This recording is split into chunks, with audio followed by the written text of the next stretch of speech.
Hello friends, welcome to my channel. आज हम बात करने वाले एसपी अपीयरल्स के बारे में। ये शेयर मेरे पोर्टफोलियो में रहा करता था। इसमें से मैंने शॉर्ट टर्म में प्रॉफिट लिया है। काफ़ी कम दिनों में मैंने इसमें से प्रॉफिट लिया है। कितना प्रॉफिट लिया ये सारी चीज़ें मैं आपको दिखा दूंगा, और फिलहाल अभी शेयर कैसा है ये भी मैं आपको दिखाने वाला हूँ। ठीक है, तो यहाँ पर मैंने वेबसाइट ओपन करके रखा है और यहाँ पर मैं दिखा देता हूँ ये कंपनी एक्चुअली क्या है और मैंने कब इस पर वीडियो डाला था ये भी मैं आपको दिखा दूंगा। तो एक्चुअली कंपनी का बिजनेस क्या है ये पहले देख लो।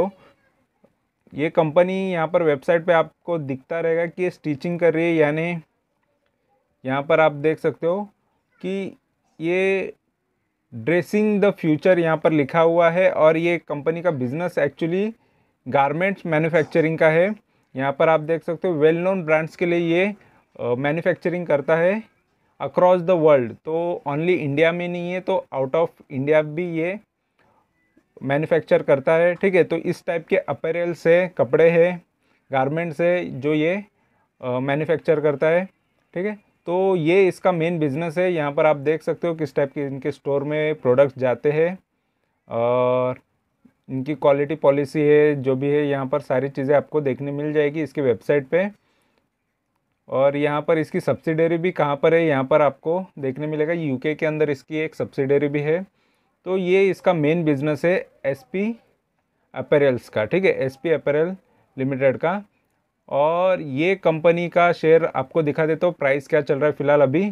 तो इसका प्राइस चल रहा है 371 का। और फिलहाल इसको मैंने कौन से भाव पे निकाला, कब एंट्री की, ये भी चीज़ें मैं आपको दिखा देता हूँ। तो फिलहाल मैं यहाँ पर ये मैंने पहले शॉर्ट वीडियो डाला करता था मेरे स्टार्टिंग के टाइम में, जब मैं यहाँ पर यूट्यूब पे जस्ट नया नया था। तो ये कब मैंने डाला ये भी मैं बता देता हूँ। तो 8 अगस्त 2021 को मैंने ये जस्ट शॉर्ट वीडियो पहले डाला करता था, जिसमें बहुत सारे ये शॉर्ट्स स्क्रीनशॉट होते थे, जिसमें ये इनके प्रॉफिट्स है।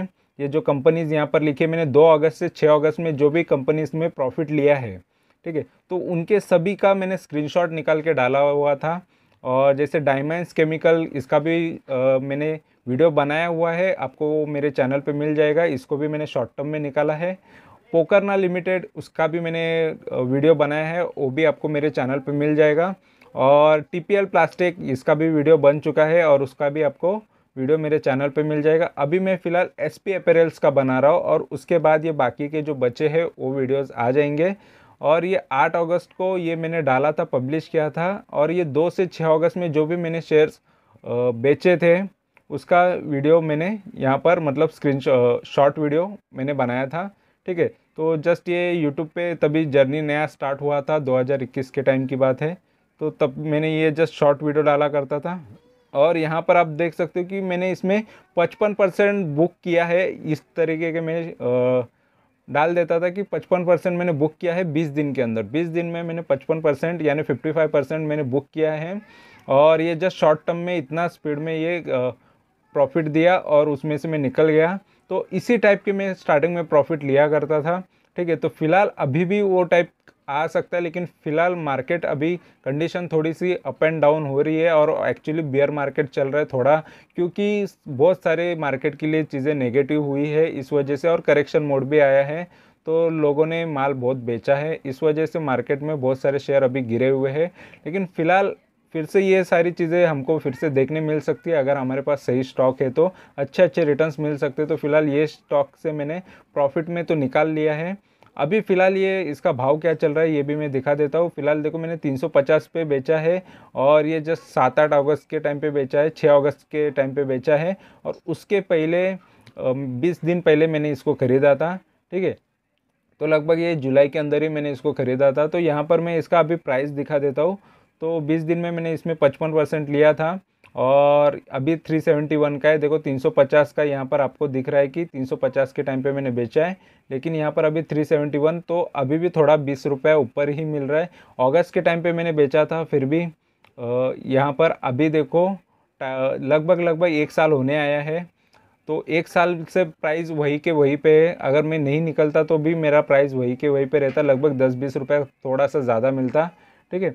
तो फिलहाल अभी इसने 530 जाके अभी रिटर्न नीचे भी आया है, तो वो टाइम पे अगर मैं नहीं बेचता तो ये भी मिलता, लेकिन कहीं ना कहीं पर तो जाके हमको बेचना पड़ता है। तो यहाँ पर अगर मैंने नहीं बेचा होता तो ये प्राइस तो मिल जाता, लेकिन कोई भी प्राइस पे अगर दूसरा कोई वहाँ पर एंटर करता है तो उसको ये प्राइस पे लेके बेचना रहता है, नहीं तो इस तरीके के डाउन साइड हमको देखने मिलती है जब करेक्शन आता है। तो करेक्शन आया ये प्राइस शेयर में, और करेक्शन आने के बाद लगभग देखो 530 का शेयर बन गया लगभग 371 का, और 220 का इसका लो था। 220 से फिर भी ये बीच में ही है, ऊपर ही है, ठीक है। और यहाँ पर इसके स्ट्रेंथ और वीकनेसेस की बात करेंगे तो स्ट्रेंथ ये कंपनी में ज़्यादा बता रहा है, 13 की स्ट्रेंथ है, वीकनेसेस इसके अगेंस्ट कुछ भी नहीं है। जैसे कंपनी इसका ईपीएस काफ़ी अच्छा है, अर्निंग पर शेयर यानी एक शेयर के पीछे कंपनी कितना कमा रही है ये काफ़ी अच्छा है। तो अर्निंग इसकी अच्छी है, तो ये एक चीज़ हमको बहुत पॉजिटिव नज़र आ रही है कंपनी के अंदर। और यहाँ पर अपॉर्चुनिटी भी कुछ नहीं है, लेकिन एक थ्रेट है कि नॉन कोर इनकम, मतलब कंपनी पर अदर इनकम भी है जो ज़्यादा डिपेंडेंसी नहीं होना चाहिए किसी भी कंपनी के लिए, ठीक है। तो और थ्रेट में बता रहा है। और यहाँ पर इसके ओवरव्यू में देखेंगे कि मार्केट कैपिटल लगभग 1000 करोड़ के अंदर की कंपनी है। फिलहाल आगे जाके ये 1000 करोड़ भी हो जाएगी, और एक्चुअली जब 500 का भाव था तब ये 1000 करोड़ के अंदर ही होगी, ठीक है। तो फिलहाल अभी थोड़ा डाउन होने की वजह से ये, तो जैसे जैसे शेयर प्राइस बढ़ता है वैसे वैसे इसका मार्केट कैपिटल भी बढ़ जाता है। और यहाँ पर इसका फेस वैल्यू की बात करेंगे तो 10 रुपये का फेस वैल्यू आ रहा है, और पीबी इसका प्राइस टू बुक वैल्यू तो ये 1.51 है। तो ये एक से ज़्यादा हो तो स्ट्रांग होता है, मतलब उसका बुक वैल्यू यानी असेट वैल्यू है, ये नेट असेट की वैल्यू निकाली जाती है। तो और बुक वैल्यू 245 का आ रहा है। और इसका मार्केट शेयर प्राइस यहाँ पर आप देख सकते हो कि अभी फ़िलहाल, तो ये शेयर प्राइस से ये डिवाइड किया जाता है। इसका बुक वैल्यू 371 से अगर डिवाइड करेंगे हम इसका बुक वैल्यू तो ये प्राइस हमको देखने मिल सकता है, ठीक है। तो ये प्राइस होता है। और यहाँ पर इसका हम पी देखेंगे तो पी भी काफ़ी अच्छा है, तो पी के वजह से ये थोड़ा अट्रैक्टिव हमको नज़र आ रहा है, ठीक है। तो इसका पी काफ़ी फ़िलहाल 11 रुपये का है, और सेक्टर का पी 40 रुपये का है। तो सेक्टर के पी से ये काफ़ी सस्ता हमको नज़र आ रहा है, ठीक है। तो पी का मतलब यही होता है कि हमको अगर 1 रुपये कमाना है तो 11 रुपये उस पर इन्वेस्ट करना पड़ रहा है, ठीक है। तो ये भी एक अच्छा इन्वेस्टमेंट है। और यहाँ पर 1 साल के रिटर्न्स की बात करेंगे तो 1 साल में देखो ये शेयर कहाँ से कहाँ पहुँच गया था। ये 220 इसने स्टार्टिंग में ही 1 साल पहले का ही लो था इसका, और एक बार बीच में हमको डिविडेंड भी दिया, लगभग 2.25 रुपये का डिविडेंड भी दिया है इसने। फिर वहाँ से इसने अच्छा खासा ग्रोथ दिया था, और ये इसका प्राइस है जो 3 फेब 2022 को इसने हाई बनाया था 530 का, वहाँ से ये गिरा है। तो फेब्रुआरी से ये गिरते हुए आया है शेयर। और यहाँ पर मेरी बाइंग जुलाई के टाइम की थी, और जुलाई के बाद मैंने अगस्त में इसको बेच दिया था, ठीक है। 20 दिन में ही मैंने बेच दिया था। तो ये है वो अप साइड, ठीक है। तो ये अपर साइड पे मैंने बेच दिया, तो बहुत टाइम तक वो वही रेंज में चला ये शेयर, और आगे जाके डिविडेंड भी दिया, और उसके बाद ये भागना चालू किया, ठीक है। तो लेकिन मैं वो टाइम पे मेरी स्ट्रैटेजी यही थी कि मैं इसको शॉर्ट टर्म के लिए होल्ड करूँ। तो शॉर्ट टर्म में मुझे जो प्रॉफिट अच्छा मिला लगभग 55% भी काफ़ी होता है, तो उतने रिटर्न्स लेके मैं यहाँ से निकल गया, ठीक है। लेकिन ये इसके बाद देखो 5 साल का पहले का इसके चार्ट्स देखेंगे तो 5 साल में ये काफ़ी गिरा है। तो एक टाइम पे ये शेयर देखो 450 के ऊपर का था, और 467 का यहाँ पर भाव नज़र आ रहा है। अगर किसी ने 5 साल पहले अगर इसको लिया रहता 2017 में, तो उसका देखो भाव कितना हो जाता है। यहाँ पर यही कमाल है शेयर मार्केट का, किसी को नहीं समझ में आता है। हर कोई बहकावे में आ जाते हैं कि शेयर मार्केट में पैसा बन जाता है, और यहाँ वहाँ से देखना चालू करते हैं किसी के बातों में आके। लेकिन यहाँ पर देखो यहाँ पर भाव जो है 465 का शेयर यहाँ पर बन जाता है 56 का भाव बन जाता है, यानी लगभग 70 80 90% तो शेयर पूरा गिर जाता है। इतना गिरने के बाद फिर यहाँ से उठता है शेयर। तो यही चीज़ें होती है, कोई भी शेयर आप बोलोगे कि काफ़ी अच्छा है काफ़ी अच्छा है, कोई किसी के बोलने पे बहकावे में आके बहुत ज़्यादा क्वांटिटीज़ खरीद लेते हो, लेकिन ये चीज़ आपके नसीब में भी आ सकती है, ऐसे बहुत लोगों के नसीब में आ जाती है, ठीक है। लेकिन ये जो यहाँ पर जो खरीदता है ना वही अच्छा प्रॉफिट करता है। तो हमारी इंट्री एग्जिट कभी कभी रॉन्ग हो जाती है, ठीक है। हम अगर शॉर्ट टर्म के लिए भी लेना चाहते हैं तो कभी कभी हम रुक जाते हैं, तो उसकी वजह से हमको ये सारे लॉस देखने मिलते हैं। तो ये चीज़ें होती है। देखो 2017 के बाद ये 2020 तक ये गिरा है, मतलब 3 साल तक कंटिन्यू गिरते गया। तो ये भी किसी किसी के साथ होता है। तो ये चीज़ें आपको ये मेरे चैनल पे सभी सीखने मिलेगी, क्योंकि ये एक्सपीरियंस में मेरे जो भी है वो शेयर कर रहा हूँ आपके साथ, ठीक है। तो वहाँ से ये शेयर काफ़ी ऊपर जाता है, यहाँ पर आप देख सकते हो। तो ये शेयर लगभग फिर से 530 का हो जाता है, यानी यहाँ पर लगभग ये 57 का शेयर 530 हो जाता है, मतलब 9-10 गुना बढ़ जाता है। तो ये होता है मल्टी बैगर रिटर्न। हमको सही टाइम पे एंट्री करना आ गया ना, तो हम लाइफ में बहुत ज़्यादा पैसा कमा सकते हैं, ये याद रखना। फिर उसके बाद देखो फिर से गिरावट होती है, एग्जिट भी आना चाहिए। नहीं एग्जिट करने आया तो फिर से हमारा शेयर जो भी प्रॉफिट हो नीचे चला जाएगा। और मैक्स की बात करेंगे तो मैक्स में आप देख सकते हो कि ये शेयर 352 का हुआ करता था। ये 2016 की बात है। 352 से ये शेयर लगभग इसने हाई मारा था 484 का। 484 से ये 2017 से काफ़ी गिरा है। मतलब स्टार्टिंग में जब ये आईपीओ के थ्रू आता है तो थोड़ा बहुत ये बढ़ गया, ठीक है। उसके बाद ये डाउन साइड आया, तो इस वजह से ये आपको करेक्शन आता ही है। नया नया शेयर कोई भी मार्केट में आता है, उसके बाद वो थोड़े दिन बढ़ता है, फिर उसके बाद करेक्शन आता है, फिर से ये बढ़ जाता है। तो ये आईपीओ के थ्रू आया था, लेकिन वो लोगों ने इसको, बहुत बड़े बड़े इन्वेस्टर इसको काफ़ी करेक्ट कर दिया, उन्होंने बेच बेच के काफ़ी नीचे लेके आए, ठीक है। और यहाँ पर इसके प्राइस एंड वॉल्यूम की बात करेंगे तो यहाँ पर 1 वीक में देखो 1.84% है, एक महीने में 2.38% है, और 3 महीने से इसने लॉस दिया है, 2.77 का लॉस दिया है। और वाईटीडी इसका 14 का आ रहा है, 14%, यानी जनवरी से अभी तक जो भी इन्वेस्टेड है उसको 14% का इसने प्रॉफिट दिया है। और एक साल वाले को इसने 67% का प्रॉफिट दिया है।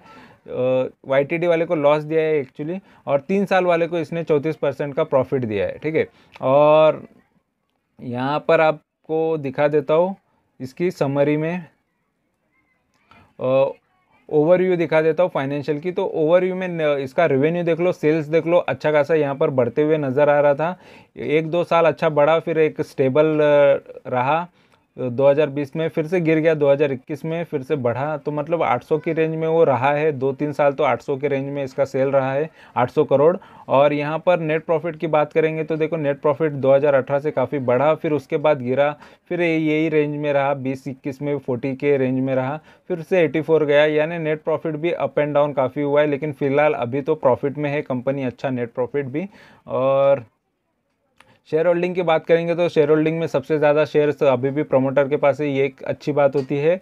और यहाँ पर पब्लिक के पास भी 22% है, तो पब्लिक का भी अच्छा होल्डिंग है। लेकिन सबसे अच्छी बात है कि डीआईज ने सबसे ज़्यादा पैसा लगाया, जो इंडिया के बड़े इन्वेस्टर्स है, ठीक है। उसमें से म्यूचुअल फंड 4 है, और ये म्यूचुअल फंड का ही पूरा पैसा है। ये म्यूचुअल फंड ज़्यादा ये कंपनी पे भरोसा कर रही है, यानी काफ़ी अच्छा ये नज़र आ रहा है, ठीक है। और फॉरेन के इन्वेस्टर का भी 20 फॉरेन के इन्वेस्टर है जिनका पैसा लगा है, तो फॉरेन के इन्वेस्टर भी इसमें इन्वेस्टेड है। तो फिलहाल मेरे तरफ से तो ये कंपनी में बहुत सारी मेजॉरिटी चीज़ें, तो मुझे ज़्यादा से ज़्यादा यहाँ पर 90% से ज़्यादा तो चीज़ें पॉजिटिव नजर आई। थोड़ी बहुत रहेगी 5-10% थोड़ी बहुत नेगेटिव चीज़ें होती है किसी भी शेयर में, लेकिन फिलहाल ये शेयर ने मुझे प्रॉफिट दिया, इस वजह से मुझे तो अभी भी स्ट्रांग ही नज़र आ रहा है। क्योंकि मैं अगर अभी भी रहता तो अभी भी मैं प्रॉफिट में ही रहता। और नॉर्मली बताया जाए तो मार्केट काफ़ी गिरा हुआ है, फिर भी ये शेयर अभी भी स्ट्रांग है, खड़ा है। तो फिलहाल ये कंपनी तो मेरे हिसाब से तो काफ़ी अच्छी नज़र आ रही है, ठीक है। तो आपको जस्ट मैं यही बताना चाहता हूँ कि ये मेरे लाइफ के एक्सपीरियंस है। मेरे पास ये शेयर था और इसने शॉर्ट टर्म में जो मुझे प्रॉफिट दिया ये मैं बता रहा हूँ। और ऐसे बहुत सारे शेयर्स मैंने मेरे चैनल पे डाले हुए जिसमें मैं खुद प्रॉफिट करके दिखा रहा हूँ। और मेरे करंट जो पोर्टफोलियो है उसके भी शेयर मैंने बताया, उसमें से भी मैं प्रॉफिट करके ही आपको दिखाने वाला हूँ।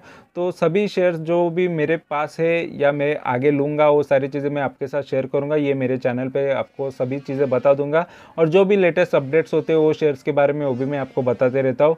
तो वीडियो अच्छा लगा है तो ज़रूर चैनल को सब्सक्राइब करो, लाइक करो, कमेंट करो, दोस्तों के साथ शेयर करो। और thank you very much for watching my video. Thank you, bye bye.